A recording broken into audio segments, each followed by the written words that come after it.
Bienvenidos y bienvenidas a esta nueva serie de cápsulas que están asociadas al tema secuenciación. En esta primera cápsula vamos a realizar una introducción a la secuenciación y posteriormente vamos a hablar en cápsulas separadas sobre las diferentes generaciones de secuenciación. Espero que esta y las próximas cápsulas sean de su agrado. Vamos a partir definiendo qué es secuenciación. Secuenciación es el proceso por el cual nosotros vamos a determinar el orden en el cual los nucleótidos van a formar una molécula de ADN o de ARN. El desarrollo de la secuenciación permitió un incremento exponencial de los datos que se encuentran alojados en diferentes repositorios genómicos, tales como GenBank.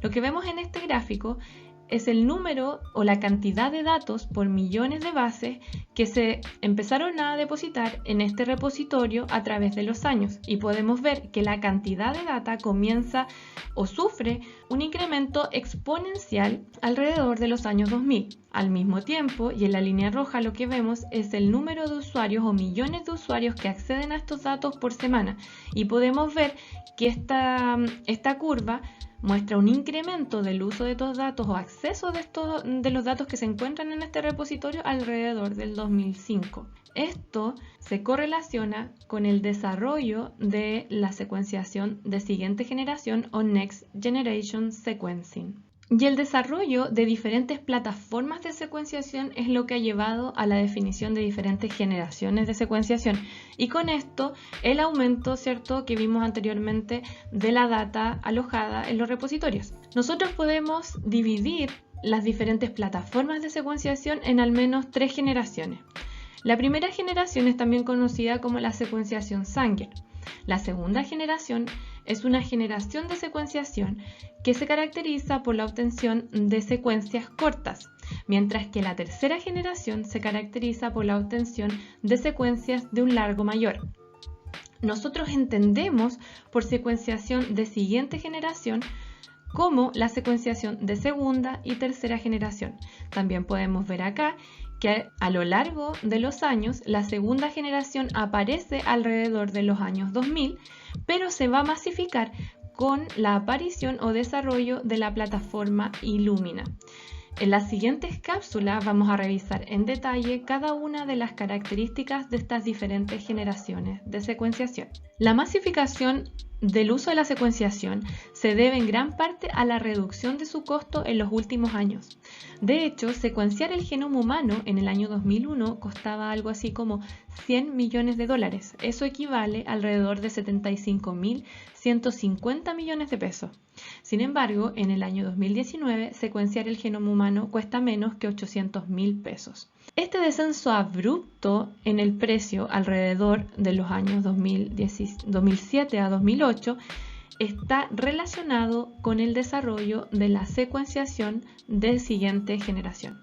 Con respecto a las características generales de la secuenciación, nosotros nos vamos a encontrar, y como ya hemos mencionado, plataformas de secuenciación distintas.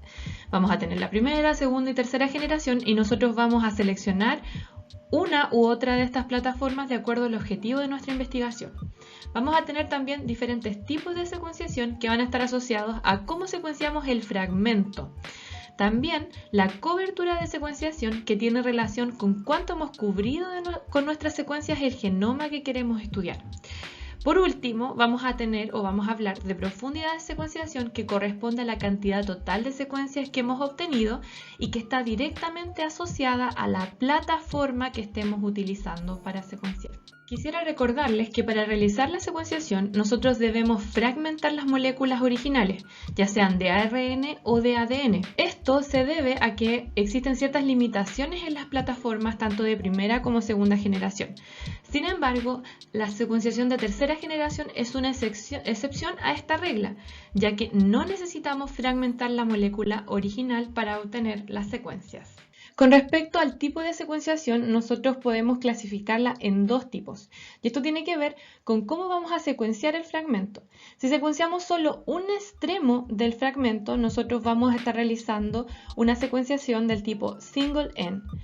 Si secuenciamos ambos extremos del fragmento, nosotros vamos a estar realizando una secuenciación pair-end o secuenciación de extremo variada. En el caso del single end es secuenciación de solo un extremo.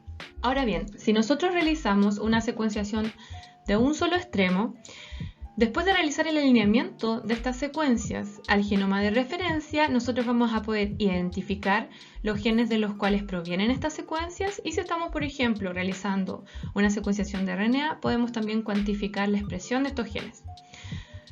Cuando realizamos una secuenciación de extremos variados, nosotros vamos a obtener la secuenciación de ambos extremos, ¿cierto?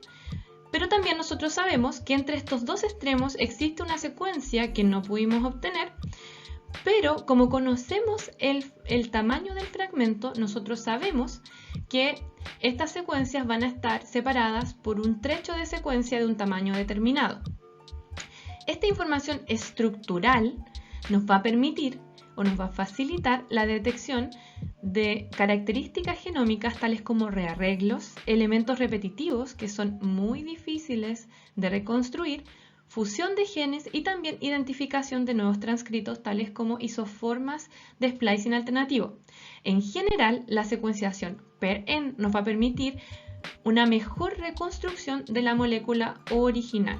Con respecto a la cobertura de secuenciación, del inglés read coverage, esta se define como el número de secuencias que cubren una región específica, ya sea un transcrito del genoma.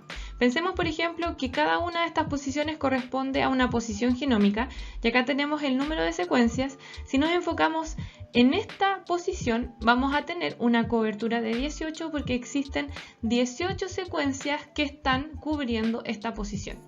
Si nosotros queremos ensamblar un genoma, se recomienda tener al menos 100 por de cobertura. Eso quiere decir que necesitamos al menos 100 secuencias cubriendo cada una de las posiciones del genoma que queremos ensamblar. Además, contarles que entre mayor cobertura tengamos, mayor va a ser la resolución de nuestros resultados. Vamos a, por ejemplo, tener ensambles genómicos menos fragmentados, entonces podemos llegar a tener cromosomas completos ensamblados. Vamos a poder reconstruir de manera más completa isoformas de splicing alternativo o descubrir de la misma manera uniones de splicing alternativos nuevas.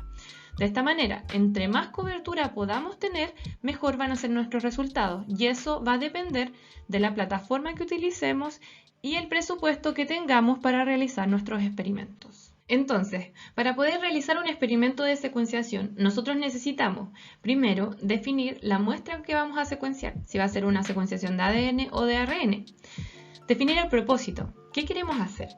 Si, por ejemplo, un ensamble de novo, o si vamos a utilizar el genoma de referencia, etcétera, etcétera. Definir también la plataforma a utilizar. ¿Qué generación de secuenciación vamos a utilizar? ¿Primera, segunda o tercera generación? ¿Cuál es la cobertura requerida para nuestro experimento? De esta manera poder definir la profundidad con la cual vamos a secuenciar. Y por último, necesitamos tener claro cuál va a ser nuestra estrategia de análisis. Bueno chicos, hemos llegado al final de esta cápsula. Continuemos con la cápsula de secuenciación de primera generación.